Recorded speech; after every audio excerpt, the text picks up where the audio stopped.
எல்லாருக்கும் வணக்கம். நான் தான் குரல் சூடி உமையால் மையம்மை. இப்போ மதுரையில சித்திரை திருவிழா நடந்துட்டு இருக்கு. அங்க அழகர் ஆத்துல இறங்குற கதைய நான் இப்போ உங்க எல்லாருக்காகவும் தாலாட்டு பாட்டா பாட போறேன். கண்ணூரங்கு கண்ணூரங்கு கண்மணியே கண்ணூரங்கு, உனக்காக சாமி கதை ஒன்னு சொல்வேன் கண்ணூரங்கு.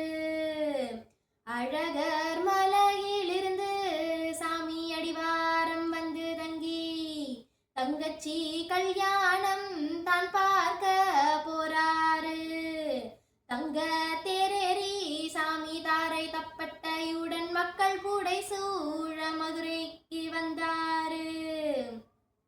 வாசல் எல்லாம் தோரணமாம், வழியெல்லாம் மாக்கோளம், கூடி மக்கள் குலவையிட கொண்டாட்டம் தெருவெல்லாம்.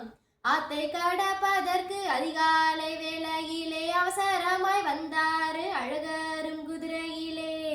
அழகாய் பட்டுடுத்தி ஆத்தினிலே இறங்குறப்போ தங்கச்சி கல்யாணம் தான் முடிஞ்ச செய்தி வர, வைகை கரையோரம் வெச்ச காலை பின்னெடுத்து கோச்சுக்கிட்டு அழகரும் ஊர் திரும்பி போறாரு.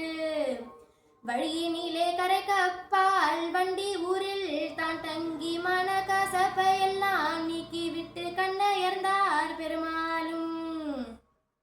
சித்திரா பௌர்ணமியில் திருவிழா பார்ப்பதற்கு வெள்ளமாய் மக்கள் எல்லாம் வந்து கூடி நின்னாங்க. எள்ளு விழ இடமின்றி இருப்பதெல்லாம் மக்கள் தலை என்ன வண்ண பட்டுடுத்தி இறங்குறாரு சாமின்னு.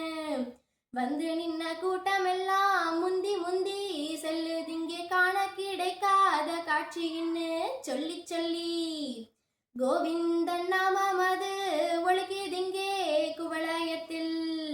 கண்ணூரங்கு கண்ணூரங்கு கண்மணியே கண்ணூரங்கு, உனக்காக சாமி கதை ஒன்னு சொன்னேன் கண்ணூரங்கு. நன்றி, வணக்கம்.